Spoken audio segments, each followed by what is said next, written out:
एक हात मदतीचा सोलापूर व भूम तालुक्यामध्ये आलेल्या अतिवृष्टी व पूर परिस्थितीमुळे त्या भागामध्ये अति नुकसान झालेले आहे व तेथील नागरिक त्रस्त आहेत याचे भान ठेवून आपल्या सांगली नगरीमधील इनाम धामणी, जुनी धामणी, अंकली या परिसरातील नागरिकांनी एकत्र येऊन अन्नधान्य, कपडे व शालेय साहित्याचे अतिशय उत्कृष्ट स्वरूपाचे 340 किट, लहान मुलांचे कपडे व 700 साड्या आज पाठवण्यात आल्या।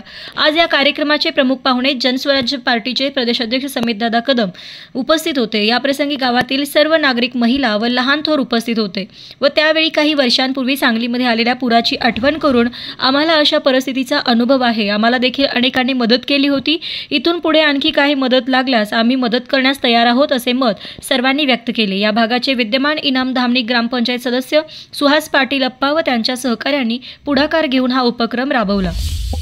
नेमगुंडा पाटील, विद्यमान ग्रामपंचायत सदस्य इनाम धामणी, आम्हाला 2005, 2019 आणि 2021च्या महापुरामध्ये ज्या दुष्काळी भागानं आम्हाला उचलून धरलं, ज्या दुष्काळी भागाचा आम्ही कुठेतरी ऋण आमच्यावर आहे अशी या कर्तव्यपूर्ती म्हणून इनाम धामणीतील सर्व ग्रामस्थांनी, इनाम धामणी असेल, अंकली असेल, जुनी धामणी असेल, निलजी बामणी असेल, या कर्तव्याची पूर्ती करण्यासाठी ज्यांनी ज्यांनी मदत दिली त्यांचं प्रथमतः मी आभार मानतो। अनेक मान्यवरांनी या ठिकाणी मदतीचा हात आमच्या या इनाम धामणी गावकऱ्यांना दिला, त्याबद्दल पुन्हा एकदा त्यांचं आभार मानतो। यामध्ये अनेक युवक कार्यकर्ते असतील, त्यांचंही मोठं योगदान, त्याचबरोबर इनाम धामणीतील पार्श्वनाथ निमीनाथ महिला मंडळ असेल, त्यांचंही मोठं या ठिकाणी योगदान आम्हाला मिळालेलं आहे। आम्ही यामध्ये बरंच काही जीवनावश्यक वस्तू असतील, शाळेला आवश्यक असणारे जे सामुग्री असेल, त्या सामुग्री आम्ही त्यांना मदत म्हणून देत आहे। साधारण आमच्याकडं 340 ते 360 किट्स झालेले आहेत। यामध्ये 18 ते 21 किलोचं पूर्ण किट चांगल्या पद्धतीनं तयार करून, चांगली महिला असतील, युवक असतील, चांगली मेहनत करून हे 4-5 दिवस त्यांनी चांगलं काम करून हे किट तयार केलेलं आहे। या ब्लँकेट्स असतील, परत औषधासाठी जे जे लागणारे, दररोजच्या जीवनामध्ये लागणारे औषधं असतील, ते सुद्धा या ठिकाणी देण्यात आलेलं आहे। आज या ठिकाणी समितदादा, त्याचबरोबर गावातील सोसायटी चेअरमन, माजी ग्रामपंचायत सरपंच असे अनेक मान्यवरांच्या हस्ते आज या किटचं, जाणाऱ्या किटचं या ठिकाणी नारळ फोडून आम्ही या ठिकाणी हे केलेलं आहे।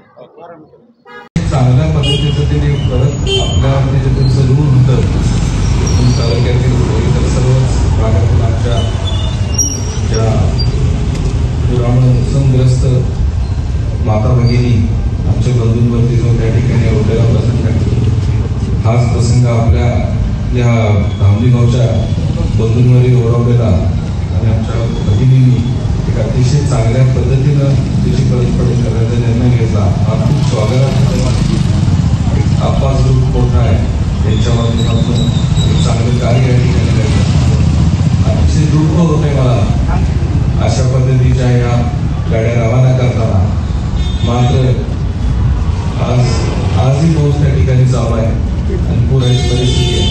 फार दुःख होते, पण आपल्याला आता त्यांना या दुःखातून सावरण्यासाठी आणि आपल्याकडनं शक्य हातभार लावण्यासाठी आता हे सगळं करून देते, त्यांच्यासाठी मदत आपल्याकडनं करणं शक्य आहे।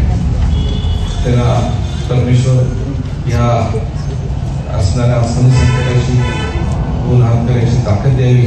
आपण सगळेजण त्यांच्या पाठीशी आहोत। एक प्रतिकात्मक दृष्टिकोनातून एक चांगला आधार तुम्ही द्यायचा प्रयत्न केला, नक्कीच ते कार्य कौतुकास्पद आहे। त्या गावच्या मंडळींची खूप चांगल्या पद्धतीचं सामाजिक कार्यामध्ये मी कायम कौतुक करतोय। सुरेश पाटील असतील, आमच्या आमचे युवकांना असतील, सर्वच त्यांचे सहकार्य असतील, नक्कीच चांगल्या पद्धतीचं कार्य ह्या सगळ्यांचं चालू आहे आणि त्यांच्या या अशा सामाजिक कामासाठी आमचा कायम पाठिंबा आहे। पुढच्या काळामध्ये कुठल्याही अडचणीसाठी या गावाच्या भागामध्ये पूर्णपणे राहू, कधीही काळजी करायची गरज नाही, चांगलं काम करत राहा, आम्ही तुमच्याबरोबर आहोत। आणि त्या अशा प्रसंगी आज मला यायची तुमच्यामध्ये आलं तर मला पुढे विमान असल्यामुळे जायचं आहे, परत मी तुमच्या सगळ्यांशी विविध कार्यक्रमाच्या निमित्ताने संवाद साधेन आणि